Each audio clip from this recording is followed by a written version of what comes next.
Israel और Hamas की जंग जैसे जैसे आगे बढ़ रही है, ये उतनी ही घातक और विनाशकारी हो गई है। इजरायली सेना को दो फ्रंट पर मोर्चा संभालना पड़ रहा है, जिससे उनकी मुश्किलें काफी बड़ी हैं। लेकिन फिर भी नेतन्याहू की ब्रिगेड मजबूती से डटकर हमास और उसके प्रतिरोधी गुटों का सामना कर रही है।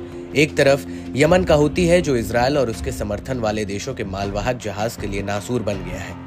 वहीं दूसरी ओर लेबनान का हिजबुल्ला भी इजरायली सेना के लिए बड़ी मुसीबत बना हुआ है।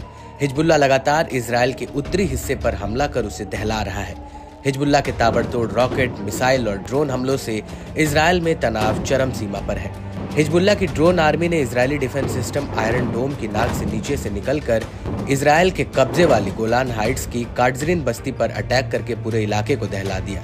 इसे हिजबुल्ला का नेतन्याहू के देश पर अब तक का सबसे बड़ा हमला माना जा रहा है। हिजबुल्ला आए दिन अपने जोरदार हमलों से इजरायल के डिफेंस सिस्टम को हर रोज चुनौती दे रहा है और इसी कड़ी में एक बार फिर हिजबुल्ला ने फिलिस्तीनी लोगों के समर्थन में और लेबनान के शहरों पर इजरायली आक्रमण के जवाब में कई हमले किए। इन हमलों को लेकर हिजबुल्ला की मीडिया यूनिट ने अलग अलग बयान जारी किए हैं और साथ ही कई हमलों के फुटेज सोशल मीडिया पर साझा भी किए हैं।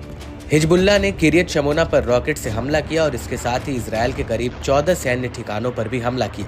लेबनान के क्षेत्रों पर इजरायली आक्रमण के जवाब में किए गए शुरुआती हमले में हिजबुल्ला के लड़ाकों ने खतरनाक हथियारों के साथ एयर ट्रैफिक कंट्रोल मेरोन सैन्य अड्डे पर हमला किया और मेरोन बेस पर लगे स्पाईवेयर को नष्ट कर दिया। उसके बाद ठीक 9:40 पर हिजबुल्ला की तोपखाना यूनिट ने अल मलिकिया सैन्य स्थल पर गोलाबारी की।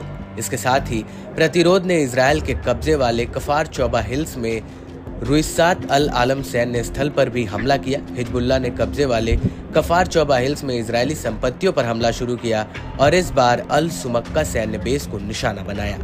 प्रतिरोध ने लेबनानी शहरों और नागरिकों पर इजरायली हमलों का जवाब इन जैतिम बेस पर हमला करके भी दिया। फिर ठीक शाम 6:10 पर प्रतिरोध ने मेटुला सैन्य बेस पर हमला किया, जिसमें इजरायली सैनिकों को निशाना बनाया गया। बता दें कि हिजबुल्ला का यह हमला इजरायली हमले के जवाब में था, जहां इजरायल ने दक्षिणी लेबनान में हवाई हमला करके कम से कम 6 लड़ाकों को मार गिराया और इस हमले में एक बच्चे की भी मौत हुई। इजरायली सेना लेबनान की दक्षिणी सीमा पर ईरान समर्थित हिजबुल्ला के साथ गोलीबारी कर रही थी और दोनों एक दूसरे पर भयंकर तरीके से हमलावर थे। एक रिपोर्ट में दावा किया गया कि दक्षिणी लेबनान के शहर मेस अल जबल में टायर हरफा पर इजरायली हमलों में 4 हिजबुल्ला लड़ाके मारे गए। ऐतरून के बाहर एक अलग हमले में एक और लड़ाका मारा गया, लेकिन ये तुरंत स्पष्ट नहीं हो पाया कि लड़ाका हिजबुल्ला का सदस्य था या नहीं। हालांकि इजरायल ने दावा किया है कि आयता में मारे गए लड़ाके की पहचान मोहम्मद नजीम के रूप में की गई है।